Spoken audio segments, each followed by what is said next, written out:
பாப்பா இன்னைக்கு என்ன சாப்பாடு நம்ம வீட்ல? இன்னைக்கு நம்ம வீட்ல பாத்தீங்கன்னா சாப்பாடு, கத்திரிக்காய் உருளைக்கிழங்கு பொரியல் சூப்பரா இருக்குது.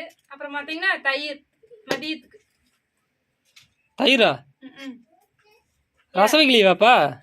ரசம் வைக்கலாம்னு நினைச்சா அப்புறம் எங்க அம்மா வந்துட்டு என்னது இந்த காய் பீட்ரூட் வணக்கலாம், அந்த குழம்பு வைக்கலாம், இந்த குழம்பு வைக்கலாம், சாம்பார் வைக்கலாம்னு சொல்லி சொன்னாங்க. அதுக்கு இந்த கடையில போய் இந்த தயிர் வாங்கிட்டு வந்துருக்கியா இன்னைக்கு? இந்த தயிர் சாப்பிடவே கூடாதுங்கிறாங்க. அப்புறம் என்ன பண்றது, அவசரத்துக்கு என்ன பண்றது. இப்ப ரசம் வைக்கலாம்னு நினைச்சிட்டு இருந்தா அப்புறம் எங்க அம்மா வேண்டான்னு சொன்னதுனால சரி தயிரே வாங்கிட்டு வந்துட்டேன்.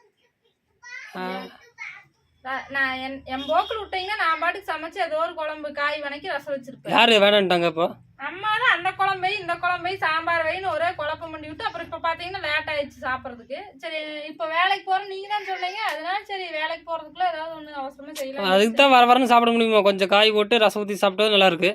மோர் சிரிப்புக்குன்னா சிரிப்புக்கலாம் நல்லா இருக்கு. சரி இனிமே தயிர்லாம் வாங்க மாட்டோம், ரசம் வச்சிடலாம். இன்னைக்கு லேட் ஆயிடுச்சுன்னு ஒரு நாள் ரசம் வச்சுட்டோம். உங்க வீட்டுல எல்லாம் என்ன சமையல் அப்படின்னு சொல்லி சொல்லுங்க ஃப்ரெண்ட்ஸ். நீங்களும் வாங்க சாப்பிடலாம். கத்திரிக்காய் உருளைக்கிழங்கு பொரியல் வந்து எங்களுக்கு ரொம்ப பிடிக்கும், எல்லாருக்குமே பிடிக்கும்னு நினைக்கிறேன். வாங்க நீங்களும் வாங்க சாப்பிடலாம். பாருங்க என்ன பண்றது, ஒரு நாளைக்கு சாப்பிடக்கூடாதுன்னு சொல்றாங்க, அப்ப என்ன பண்றது, காலத்தின் கட்டாயம். நீயாக்குன்னு தான் சாப்பிட வேணும்னு சொல்றோம், நல்லா இல்லைன்னு வளரிட்டுக்கு அது ஓடி போயிருக்கு.